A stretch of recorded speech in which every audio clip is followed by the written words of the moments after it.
नमस्कार प्रिय दोस्तों, आज की कहानी है राजा विक्रम और बेताल का रहस्यमयी जंगल। अगर आपको यह कहानी पसंद आए तो वीडियो को लाइक करें और अपने दोस्तों के साथ शेयर जरूर करें। अगर आप चैनल पर नए हैं तो चैनल को सब्सक्राइब करना न भूलें ताकि आपको ऐसी ही रोमांचक और रहस्यमयी कहानियां मिलती रहें। तो चलिए शुरू करते हैं आज की अद्भुत कहानी। राजा विक्रम और बेताल का रहस्यमयी प्रस्तावना। राजा विक्रमादित्य अपने न्यायप्रिय शासन के लिए पूरे राज्य में प्रसिद्ध थे।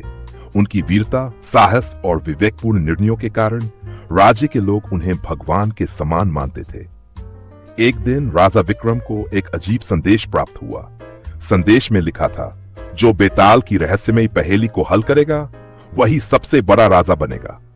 यह संदेश पढ़कर राजा विक्रम का मन बेचैन हो उठा। उन्होंने तुरंत तय किया कि वह बेताल के रहस्यों को सुलझाने के लिए जंगल में जाएंगे और ये चुनौती स्वीकार करेंगे। उनका मनोबल बहुत ऊंचा था क्योंकि उन्हें अपने जान और साहस पर पूरा विश्वास था। जंगल में प्रवेश। राजा विक्रम ने अपने सबसे भरोसेमंद सैनिकों को साथ लिया और बेताल के जंगल में कदम रखा। यह जंगल बेहद घना और खौफनाक था। हर ओर अजीब अजीब आवाजें सुनाई देती थीं और घने पेड़ों के बीच से छलकती चांदनी भी डरावनी लगती थी। राजा विक्रम का दिल धड़क रहा था, लेकिन उनका साहस टूटने नहीं पाया। जैसे ही वह जंगल के गहरे हिस्से में पहुंचे, उन्हें बेताल की डरावनी हंसी सुनाई दी। यह हंसी उनके कानों में गूंजने लगी, जैसे कोई आत्मा उन्हें पुकार रही हो। बेताल एक विशाल पेड़ पर उल्टा लटका हुआ था और उसकी आंखों में एक अजीब सी चमक थी। राजा विक्रम ने बेताल से कहा, तुम मुझे अपनी पहेली दो, मैं उसे हल करूंगा। बेताल ने धीरे से अपनी आंखें खोली और कहा, तुमने चुनौती स्वीकार की है तो सुनो मेरी पहेली। पहेली 1। एक व्यक्ति एक रास्ते पर जा रहा था। रास्ते में उसे दो रास्ते मिले, एक सही और एक गलत। अगर वह सही रास्ते पर जाता है तो वह सुरक्षित रहेगा, और अगर वह गलत रास्ते पर जाता है तो उसकी मौत तय है। वह व्यक्ति किस रास्ते को चुनेगा? राजा विक्रम ने सोचा और एक चतुर उत्तर दिया, वह व्यक्ति सही रास्ते को चुनेगा क्योंकि उसकी बुद्धि और विवेक उसे सही रास्ते पर ही ले जाएगा। लेकिन जैसे ही राजा विक्रम ने यह जवाब दिया, बेताल ने तुरंत एक और कहानी शुरू की। दूसरी कहानी और पहेली। बेताल ने कहा, यह सही था, लेकिन सुनो एक और कहानी। जंगल के बीचों बीच एक दैत्य छिपा हुआ है।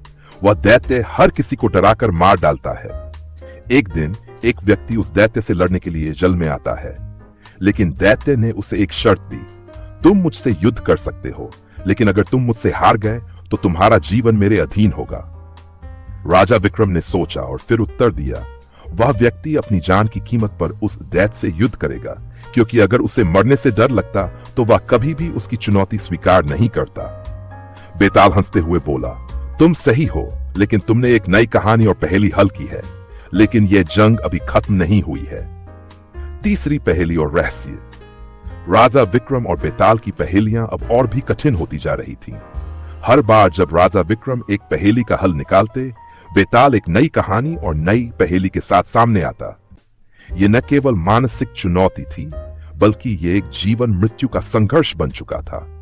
राजा विक्रम महसूस करने लगे कि बेताल की पहेलियां केवल उनकी बुद्धिमत्ता को चुनौती नहीं दे रही थी, बल्कि उन्हें अपनी आंतरिक शक्तियों और आत्मविश्वास को पहचानने का भी मौका दे रही थी। एक दिन जब बेताल ने एक और पहेली दी तो राजा विक्रम ने उसका उत्तर देने से पहले गहरी सांस ली। बेताल ने पूछा, एक व्यक्ति का दिल दुविधा में फंसा है। उसे लगता है कि जीवन में उसे कोई मार्ग नहीं मिल रहा है। उसे एक रोशनी चाहिए, लेकिन वह रोशनी कहां से पाएगा? राजा विक्रम ने कहा, वह व्यक्ति अपने भीतर की रोशनी को ढूंढेगा, क्योंकि सबसे बड़ी रोशनी वही होती है जो अंदर से आती है।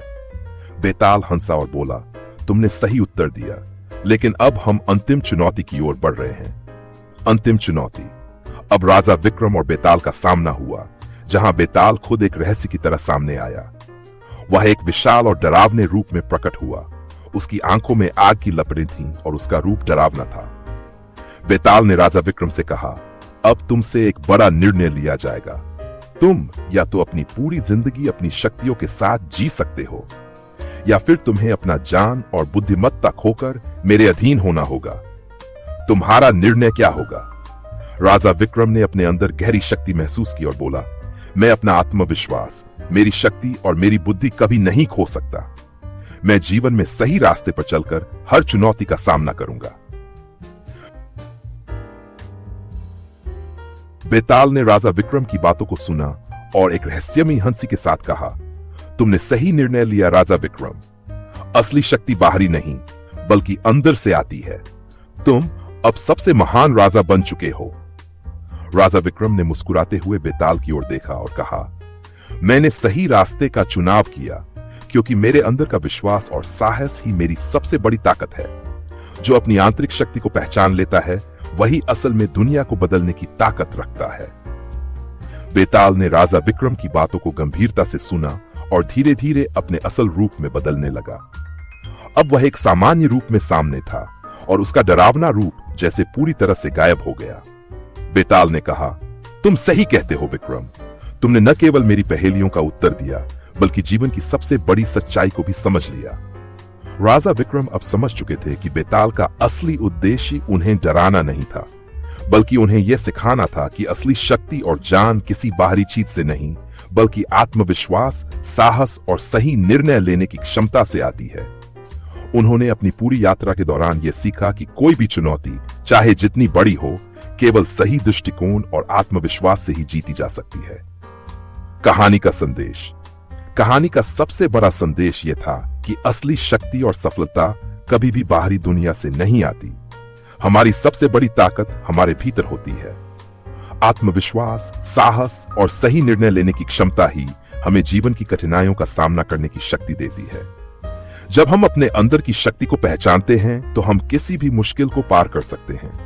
बेताल ने राजा विक्रम को यह गहरी शिक्षा दी कि असली जान और सफलता केवल बाहरी संघर्षों से नहीं बल्कि अपनी आंतरिक शक्ति से मिलती है।